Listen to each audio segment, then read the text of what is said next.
Hello everyone, in this video we are going to start our first chapter, that is matter in our surroundings.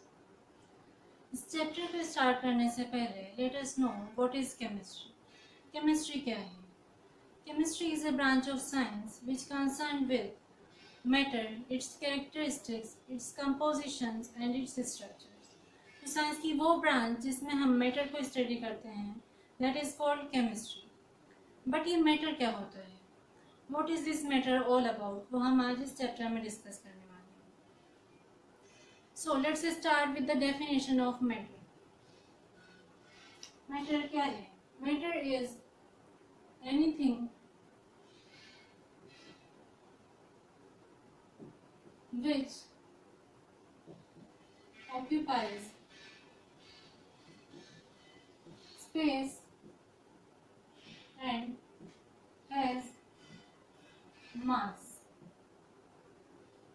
Means in this universe कोई भी चीज जिसके भी पास मास है या उसका वेट है और वो कोई ना कोई स्पेस ऑक्यूपाई कर रही है या उसका वॉल्यूम है, that is called matter.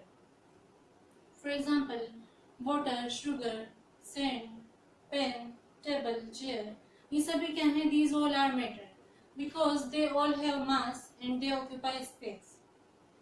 If you talk about our surrounding, हम हमारे अराउंड बहुत सारी चीज़ें देखते हैं जिनके sizes, textures and colours, shapes different different होते हैं. Many of these things we use in our everyday life for different purposes. For example we take food, we drink water, we use table and chair.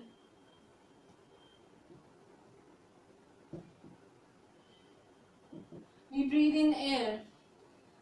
We can see plants, trees, animals, and other human beings around us. तो ये सभी क्या हैं? These all are matter because the only conditions for something to be matter are it should occupy space and have mass. Everything around us is matter. तो इस matter को study कैसे किया जाए? इसको स्टडी करने के लिए साइंटिस्ट ने क्या किया? मैटर का क्लासिफिकेशन किया. According to our ancient Indian philosophers, उन्होंने मैटर को पदार्थ नाम दिया. एंड अकॉर्डिंग टू देम, कोई भी पदार्थ या मैटर किन्हीं 5 बेसिक एलिमेंट्स से मिलकर बना होता है. और ये 5 बेसिक एलिमेंट्स कौन कौन से हैं? एयर, अर्थ, वाटर, फायर, स्काई. और इन 5 बेसिक एलिमेंट्स को हम क्या बोलते हैं? पंच तत्व बोलते हैं. But according to modern science के अकॉर्डिंग मैटर को क्लासिफाई किया जाता है into 2 ways. First on the basis of its physical properties and second on the basis of its chemical properties.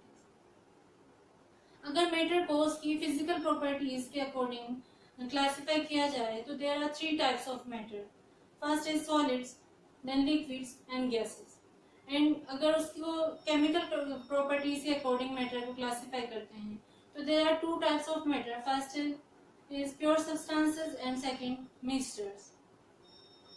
In this chapter we will only discuss the classification of matter on the basis of physical properties and the classification of matter on the basis of its chemical properties will be discussed in next chapter. So now we know what is matter. अब हम इसका nature को study करेंगे कि matter जो है उसका nature कैसा होता है, फिजिकल नेचर ऑफ मैटर.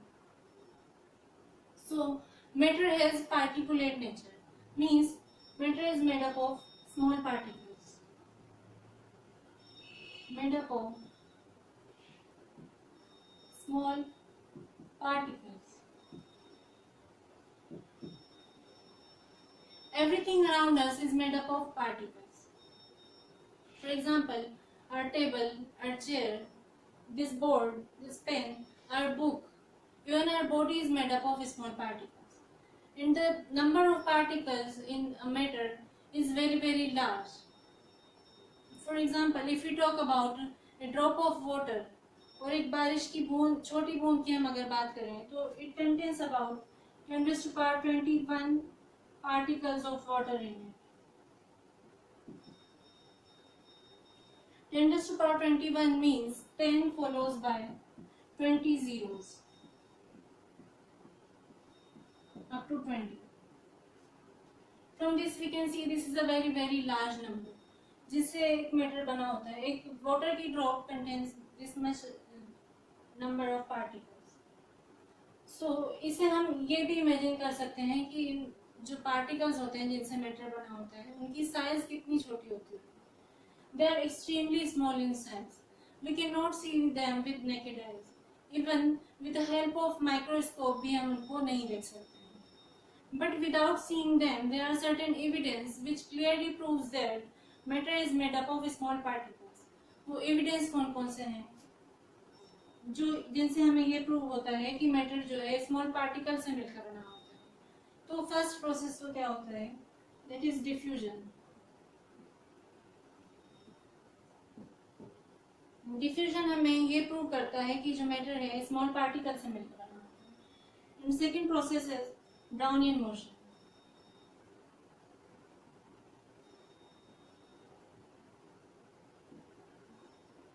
और ये दोनों ही प्रोसेस हमें ये भी प्रूव करते हैं कि जो मैटर है ये स्मॉल पार्टिकल से मिलकर बना होता है और ये जो पार्टिकल हैं जिनसे मैटर बना है दीज आर कॉन्टिन्यूसली मूविंग. तो अब हम वन बाय वन इन दोनों प्रोसेसेस को डिस्कस करेंगे with the help of example कि डिफ्यूजन क्या होता है और Brownian motion. So let's discuss diffusion.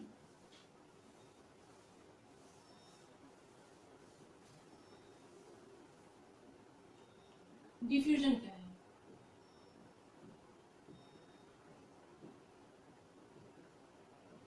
अच्छा, डिफ्यूजन को स्टडी करने से पहले हम डिसोल्यूशन समझ लेते हैं कि डिसोल्यूशन क्या होता है. आप सभी ने घरों में शरबत या नींबू शिकंजी तो बनाई होगी. जब हम शरबत बनाते हैं तो हम क्या करते हैं, हम ग्लास में वाटर लेते हैं और वाटर में हम क्या करते हैं, कुछ शुगर ऐड कर देते हैं और शुगर ऐड करके हम उसको क्या करते हैं, स्टर करते हैं. स्टर करने से क्या होता है, जो शुगर है वो वाटर में डिसॉल्व हो जाती है. तो इसी प्रोसेस को क्या बोलते हैं, डिसोल्यूशन. मीन्स डिसोल्यूशन को की डेफिनेशन की अगर हम बात करें तो dissolution is the process of intermixing of two substances to give a uniform solution. Dissolution से हमें क्या मिलता है, एक यूनिफॉर्म सोल्यूशन मिलता है. अब यूनिफॉर्म सोल्यूशन क्या होता है, यूनिफॉर्म सोल्यूशन वो सोल्यूशन होते हैं जिसमें जो दो सब्सटेंस जिनसे मिलकर वो बना होता है उसके पार्टिकल्स हैं जो हैं वो इवनली डिस्ट्रीब्यूटेड होते हैं. मतलब हम उनके पार्टिकल्स को डिफ्रेंशिएट नहीं कर सकते हैं. अगर हम शुगर सोल्यूशन की बात करें तो वो एक यूनिफॉर्म सोल्यूशन है क्योंकि उसमें हम शुगर के पार्टिकल्स और वाटर के पार्टिकल्स को डिफ्रेंशिएट नहीं कर सकते. तो अब हम डिसोल्यूशन की हेल्प से डिफ्यूजन समझेंगे कि डिफ्यूजन क्या होता है. इसके लिए हम टू सब्सटेंसेस लेंगे, एक सॉलिड सब्सटेंस और एक लिक्विड सब्सटेंस. ऐसे सॉलिड हम क्या यूज करेंगे, एक केमिकल सब्सटेंस होता है पोटेशियम परमैंगनेट. ये एक पर्पल कलर का क्रिस्टल होता है, इसको हम वाटर में डिसॉल्व करेंगे. तो हमने लिया पोटेशियम परमैंगनेट, KnMnO4 इसका फॉर्मूला होता है, और वाटर. पोटेशियम परमैंगनेट के क्रिस्टल को हम क्या करेंगे, अब वाटर में डिसॉल्व कर देंगे. हमने एक बीकर में वाटर ले लिया,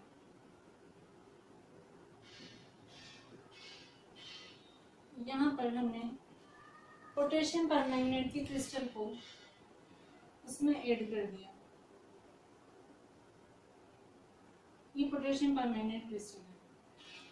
जब हम वाटर में पोटेशियम परमैंगनेट के क्रिस्टल को ऐड करते हैं तो हम क्या देखते हैं कि ये जो क्रिस्टल है वो वाटर में धीरे धीरे डिसॉल्व होने लगता है. इस तरह से डिसॉल्व. हमें कैसे पता चल रहा है, क्योंकि जो पोटेशियम परमैंगनेट कलर मटेरियल है इसका कलर वाटर में स्प्रेड होने लगता है इस तरह से. और कुछ ही देर में क्या होता है, जो पूरा क्रिस्टल है ये वाटर में डिसॉल्व होके हमें एक पोटेशियम परमैंगनेट और वाटर का सॉल्यूशन मिलता है. तो ऐसा क्यों हुआ, ऐसा इसलिए होता है क्योंकि जो वाटर है, इस बीकर की हम बात करते हैं, वाटर है ये स्मॉल पार्टिकल से मिलकर बना होता है. इस तरह से। और ये जो सॉलिड सब्सटेंस है पोटेशियम परमैंगनेट, ये भी स्मॉल पार्टिकल से मिलकर बना है।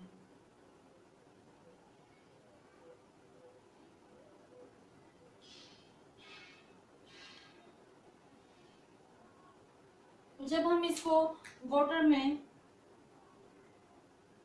ऐड करते हैं तो ये जो पोटेशियम परमैंगनेट के क्रिस्टल पार्टिकल्स हैं ये एक दूसरे से सेपरेट होने लगते हैं और सेपरेट होकर ये वाटर के पार्टिकल्स में मिक्स होने लगते हैं इस तरह से, क्योंकि वाटर के पार्टिकल्स और पोटेशियम परमैंगनेट पार्टिकल्स दोनों ही मूवमेंट करते रहते हैं, इनके पास काइनेटिक एनर्जी होती है।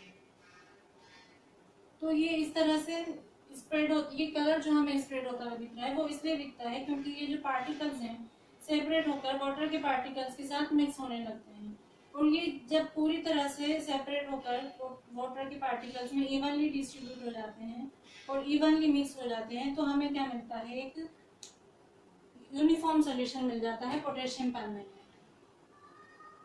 तो इससे हमें क्या प्रूव हुआ, इससे हमें ये प्रूव हुआ कि जो मैटर है वो स्मॉल पार्टिकल से मिलकर बना होता है। और इस प्रोसेस में हमने क्या किया, हमने कोई एक्सटर्नल स्टरिंग नहीं करी, मतलब बिना किसी एक्सटर्नल स्टरिंग के जो पोटेशियम परमैंगनेट क्रिस्टल है वाटर में कंप्लीटली डिसॉल्व हो जाते हैं।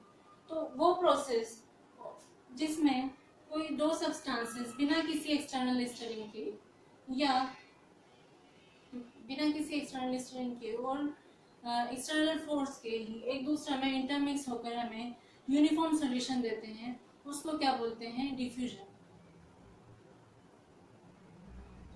डिफ्यूजन की डेफिनेशन क्या होती है, the process of intermixing of two substances on their own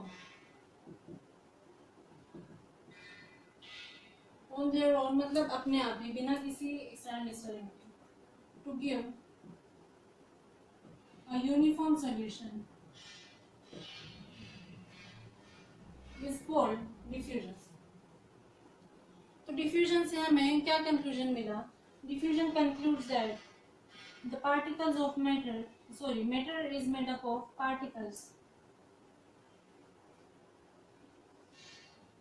matter is made up of particles, and second it concludes that these particles are continuously moving।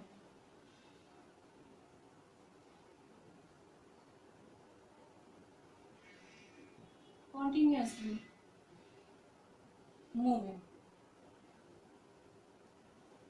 अब हम सेकंड प्रोसेस है और सेकंड एविडेंस है जिससे ये प्रूव होता है कि मैटर स्मॉल पार्टिकल से मिलकर बना होता है, जो कि ब्राउनियन मोशन है, वो डिस्कस करेंगे।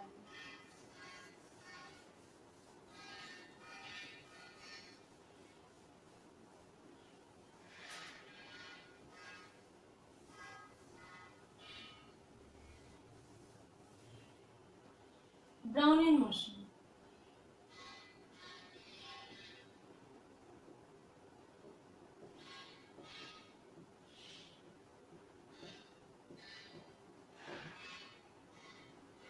Brownian motion is a phenomenon जिसको सबसे पहले रॉबर्ट ब्राउन ने ऑब्जर्व किया। रॉबर्ट ब्राउन एक साइंटिस्ट थे जिन्होंने 1827 में इन पार्टिकल्स के बीच में एक फिनोमिनन हुआ वो ऑब्जर्व करा, इसको क्या बोलते हैं, ब्राउनियन मोशन। रॉबर्ट ब्राउन ने एक एक्सपेरिमेंट किया और उनके एक्सपेरिमेंट में उन्होंने एक सब्सटेंस यूज किया that is pollen grains. Pollen क्या होते हैं, pollen is a powdery substance जो हमें एक फ्लावर से मिलता है। इट कंटेन्स माइक्रोस्कोपिक पार्टिकल्स जिन्हें क्या बोलते हैं, पोलन ग्रेन्स। पोलन ग्रेन्स ये क्या होते हैं, microscopic particles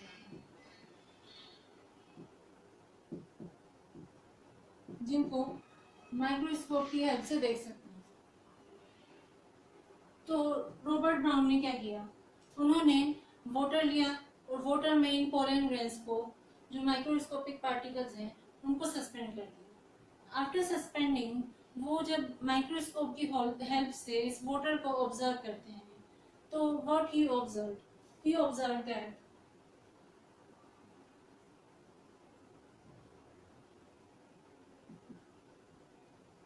these particles or pollen grains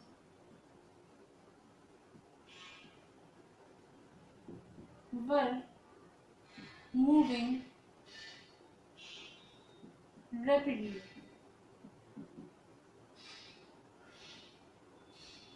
in very irregular way or zigzag way।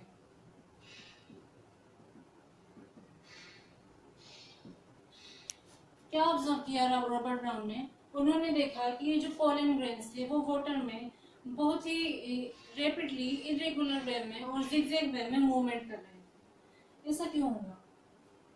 ऐसा इसलिए होता है क्योंकि वाटर जो है स्मॉल पार्टिकल से मिलकर बना होता है और उसके पार्टिकल्स कॉन्टिन्यूसली मूवमेंट करते रहते हैं। बट उन पार्टिकल्स को, जो वाटर के पार्टिकल्स हैं, बहुत ही स्मॉल होते हैं, उनको हम माइक्रोस्कोप की हेल्प से नहीं देख सकते हैं। बट उनका इफेक्ट जो है पोलन ग्रेन्स पर, जो पोलन ग्रेन्स पर उनका इफेक्ट होता है, वो हम माइक्रोस्कोप की हेल्प से देख सकते हैं।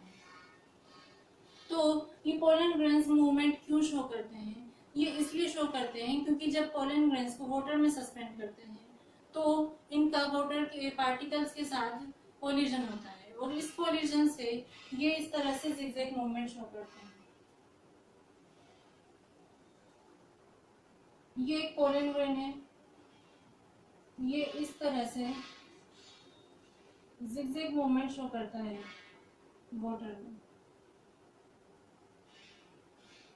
क्योंकि ये वाटर के पार्टिकल्स के से कॉन्टिन्यूसली हिट हो रहा है। ये एक pollen grain, single pollen grain का मूवमेंट है जो कि रॉबर्ट ब्राउन ने माइक्रोस्कोप की हेल्प से ऑब्जर्व किया।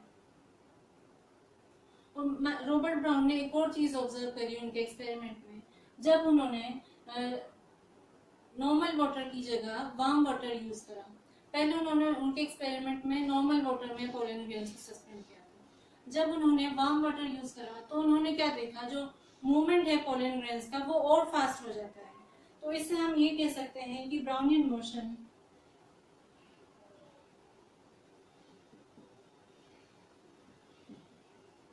increases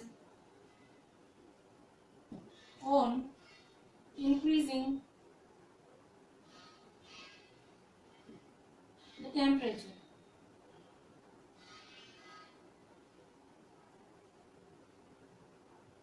इस टेम्परेचर को इंक्रीज करने पर ब्राउनियन मोशन जो पार्टिकल्स का होता है वो भी इंक्रीज हो जाता है। ब्राउनियन मोशन को हम हमारे एवरीडे लाइफ में भी ऑब्जर्व कर सकते हैं। आप सभी ने देखा भी होगा कि when a sunlight beam enters in a room, तो हम क्या देखते हैं, we see small dust particles suspended in air, they are rapidly moving. जो डस्ट पार्टिकल्स होते हैं एयर में प्रेजेंट, वो रैपिडली मूवमेंट करते रहते हैं। ऐसा क्यों होता है?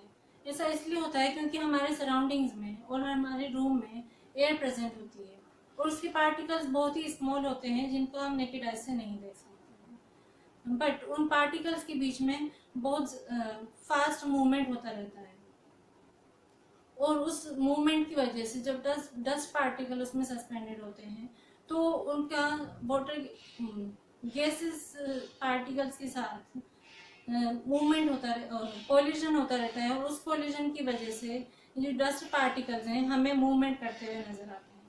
ये एक ब्राउनियन मोशन का ही एग्जांपल है। तो ब्राउनियन मोशन से हमें क्या कंक्लूजन मिला? Brownian motion concludes that matter is made up of small particles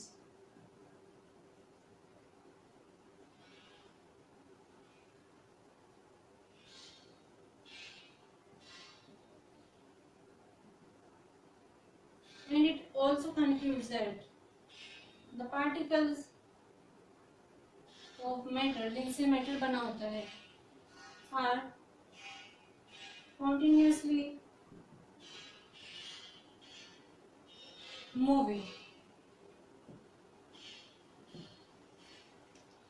अब हम ये जो पार्टिकल्स हैं जिनसे मैटर मिलकर बना होता है उनकी कैरेक्टरिस्टिक्स क्या क्या होती हैं वो डिस्कस करेंगे।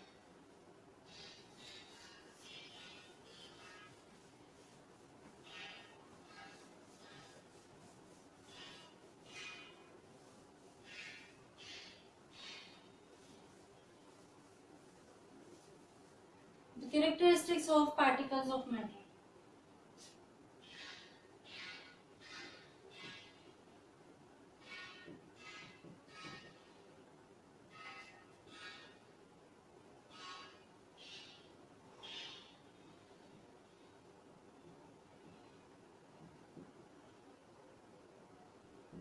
ये क्या क्या कैरेक्टरिस्टिक्स शो करते हैं? ये पार्टिकल्स 4 इंपॉर्टेंट कैरेक्टरिस्टिक्स शो करते हैं। फर्स्ट कौन सी होती है? They are extremely small in size. And second characteristic क्या होती है इन पार्टिकल्स की? They have spaces between them.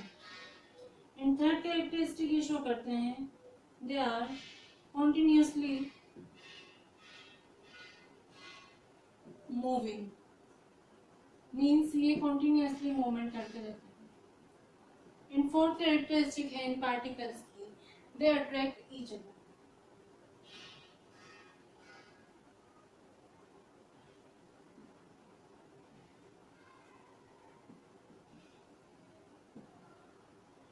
अब हम वन बाय वन इन कैरेक्टरिस्टिक्स को स्टडी करेंगे with the help of simple example. तो फर्स्ट कैरेक्टरिस्टिक क्या है इन पार्टिकल्स की? That is they are extremely small in size.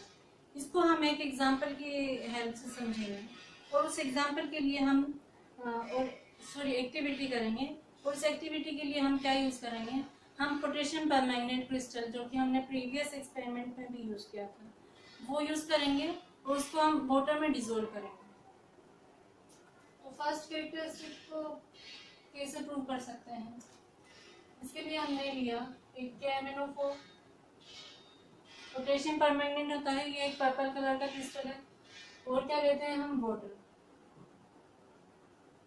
जब हम पोटेशियम परमैंगनेट को वाटर में डालते हैं तो ये क्या होता है? डिसॉल्व हो जाता है और हमें एक यूनिफॉर्म सॉल्यूशन मिलता है। और उस यूनिफॉर्म सॉल्यूशन का कलर क्या होता है? Deep purple. हमने क्या किया?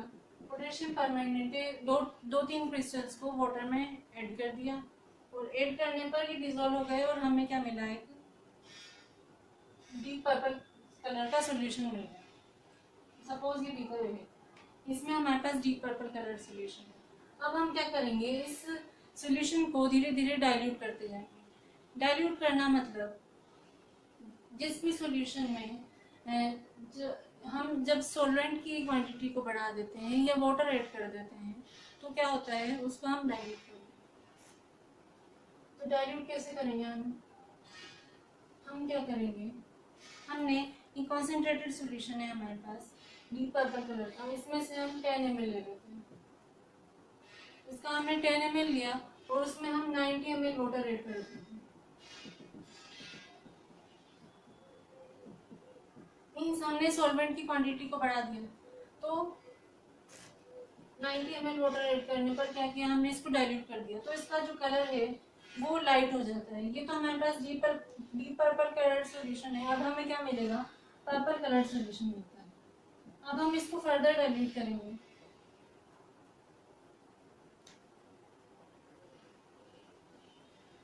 फर्दर डाइल्यूट करने पर हम वो कैसे करेंगे? वो सेम हम करेंगे। बीकर बी में से हमने 10 ml लिया और उसमें 90 ml वाटर ऐड कर दिया। अब हम क्या देखते हैं कि हमने इसको दोबारा जब डाइल्यूट करा तो इसका कलर और लाइट हो जाता है। ऐसा ही हम 2-3 टाइम इसको अगर डाइल्यूट करते हैं तो ये हमें बहुत ही डाइल्यूट और लाइट पिंक कलर का एक सोल्यूशन मिलता है। तो ये क्या शो कर रहा है? ये शो कर रहा है कि एक बहुत ही small amount of potassium permanganate can impart colour of large volume of water. मतलब पोटेशियम परमैंगनेट का बहुत ही स्मॉल अमाउंट और 2-3 क्रिस्टल एक लार्ज वॉल्यूम ऑफ वाटर के कलर को चेंज कर देते हैं। ऐसा इसलिए पॉसिबल है कि जो पोटेशियम परमैंगनेट है ये खुद भी एक स्मॉल पार्टिकल से मिलकर बना होता है और it is made up of small particles. तो यहाँ से हमें ये प्रूव हो गया कि जो मैटर है जिन पार्टिकल से मिलकर बना होता है they are extremely small in size. अब सेकंड कैरेक्टरिस्टिक क्या होती है मैटर की, पार्टिकल्स की, they have spaces between them. इसको भी हम एक एग्जांपल की हेल्प से समझेंगे।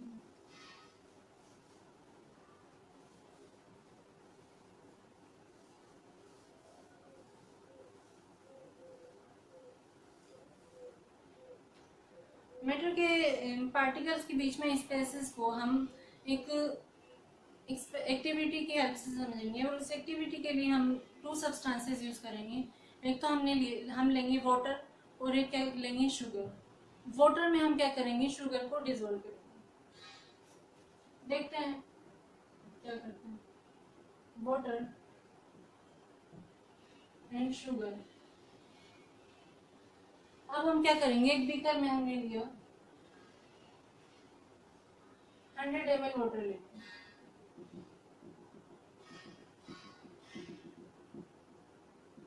और इस 100 ml वाटर का ये लेवल को हमने माप लिया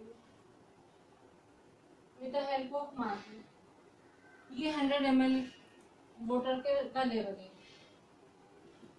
अब हम लेवल करने के बाद, लेवल को मार्क करने के बाद इस बीकर में क्या करेंगे, 50 ग्राम शुगर ऐड कर देते हैं। सपोज ये शुगर की क्रिस्टल है इस तरह से, वो हमने इस वाटर में ऐड कर दिया। ऐड करने पर हम क्या करेंगे, इसको स्टर करेंगे with the help of spoon.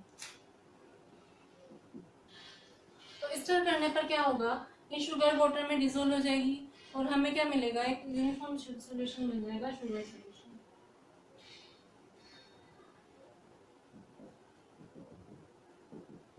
ये क्या है, शुगर सॉल्यूशन। तो जब हम शुगर सॉल्यूशन का लेवल चेक करेंगे तो हम क्या देखते हैं कि इसका लेवल भी वही लेवल है जो कि हमारे पास 100 ml वाटर का लेवल था।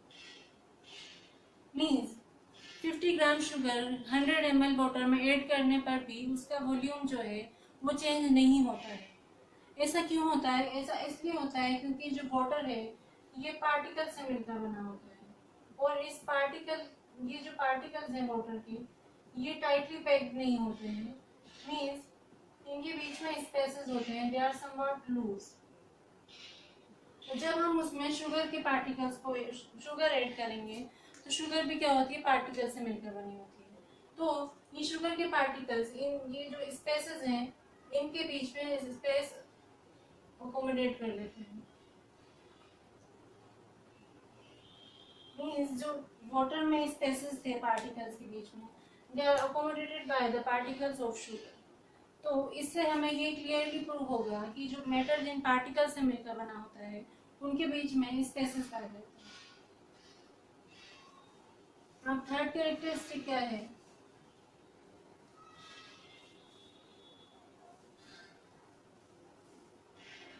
Third characteristic of particles of matter is they are continuously move. इसकी बेस्ट एग्जांपल हमने ब्राउनियन मोशन और डिफ्यूजन की हेल्प से समझा है कि जो पार्टिकल्स हैं ये मूवमेंट करते रहते हैं। इसका हम एक और एग्जांपल से समझते हैं ताकि हमें ये क्लियरली प्रूव हो जाए कि जो मैटर है वो उसके पार्टिकल्स कॉन्टिन्यूसली मूवमेंट करते रहते हैं। तो वो एग्जांपल क्या है, अब सभी के घरों में, हम सभी के घरों में इंसेंस स्टिक या अगरबत्ती तो यूज होती है। तो क्या होता है, व्हेन वी बर्न अगरबत्ती और incense stick in a corner of room, it's fragrance smells, fragrance और इसकी जो प्लेजेंट स्मेल होती है spreads through out room very quickly. बहुत ही तेज़ी से उस की जो फ्रेग्रेंस होती है या खुशबू होती है अगरबत्ती की, वो हमारे पूरे रूम में फैल जाती है। ऐसा क्यों होता है, ऐसा इसलिए होता है क्योंकि हमारे जो रूम में एयर प्रेजेंट होती है और एयर भी पार्टिकल से मिलकर बनी होती है, वो बहुत ही स्मॉल होते हैं और उसके पार्टिकल्स के बीच में बहुत ही फास्ट मूवमेंट होती रहती है। तो जब हम इंसेंस स्टिक को बर्न करते हैं तो उसमें से प्लीजेंट स्मेल वाले वो वेपर्स निकलते हैं, और वी कैन से फ्रेग्रेंस वाली गैसेस निकलती हैं। तो वो जो प्रोड्यूस्ड गैसेस जब एयर के पार्टिकल्स के साथ मिक्स होती हैं तो मिक्स होकर पूरे एयर के पार्टिकल्स के साथ वो पूरे रूम में स्प्रेड हो जाती हैं और हमें उसकी फ्रेग्रेंस फील होती है। तो ये भी एक ब्राउनियन मोशन का ही एग्जांपल है, जिससे ये प्रूव होता है कि जो पार्टिकल्स हैं जिनसे मैटर बना होता है वो कॉन्टिन्यूसली मूवमेंट करते रहते हैं। अब फोर्थ कैरेक्टरिस्टिक क्या है इन पार्टिकल्स की? They attract each other. Means there are some forces of attraction work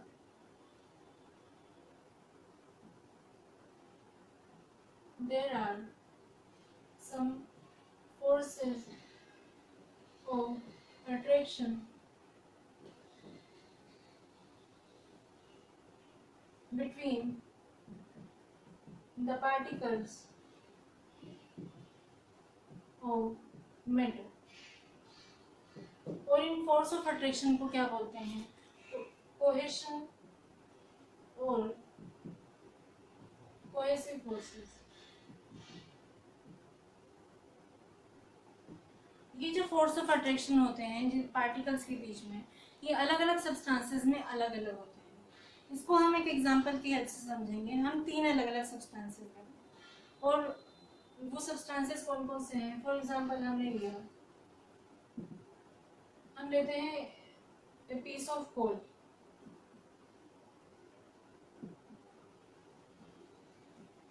हम एक कोल का पीस ले लेते हैं। सेकेंड हम लेते हैं, हम आइस क्यूब ले लेते हैं, एन आइस क्यूब।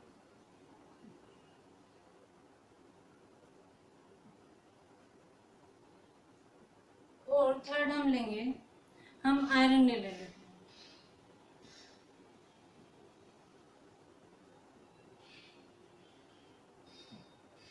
अब हम इन तीनों सब्सटेंसेस को one by one with the help of hammer beat करते जाएंगे।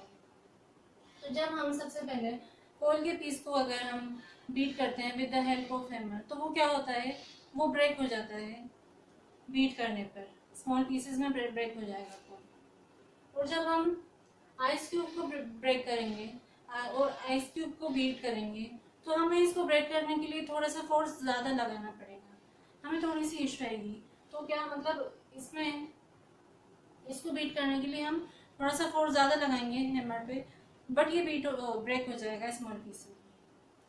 लेकिन जब हम आयरन नेल को with the help of hammer beat करेंगे, तो हम क्या देखते हैं कि जो आयरन नेल है ये ब्रेक नहीं होता है। बहुत ज़्यादा फोर्स लगाने पर भी iron nail doesn't break in pieces.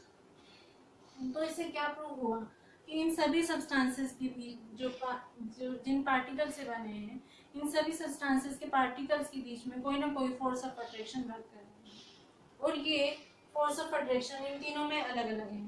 For example, ये आयरन नेल में सबसे ज़्यादा है और आइस क्यूब में उससे कम है, और सबसे कम यहाँ पर है कोल के पीस में। तो ये फोर्स ऑफ अट्रैक्शन अलग अलग सब्सटेंसेस में अलग अलग होती है। अगर हम मैटर की स्टेट्स के बारे में बात करें, तो ये सॉलिड्स में सबसे ज़्यादा होते हैं फोर्स ऑफ अट्रैक्शन और कोहेसिव फोर्सेस सॉलिड्स में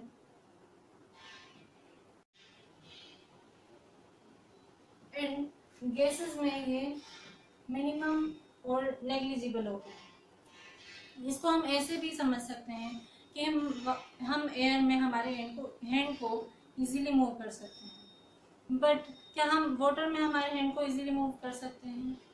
ऑफ कोर्स कर सकते हैं। आपने कभी भी बकेट में वाटर फिल किया होगा, उसमें हमारे हैंड को मूव करके देखा होगा, तो क्या होता है, हम हमारे हैंड को मूव कर पाते हैं। But if you talk about solid substances like this board, क्या मैं बोर्ड में मेरे हैंड को मूव कर पा रही हूँ? नहीं कर पा रही। या मैं वॉल की बात करूँ, क्या हम वॉल में हमारे हैंड को मूव कर पाते हैं? नहीं कर पाते हैं। ऐसा इसलिए है क्योंकि ये सॉलिड सब्सटेंसेस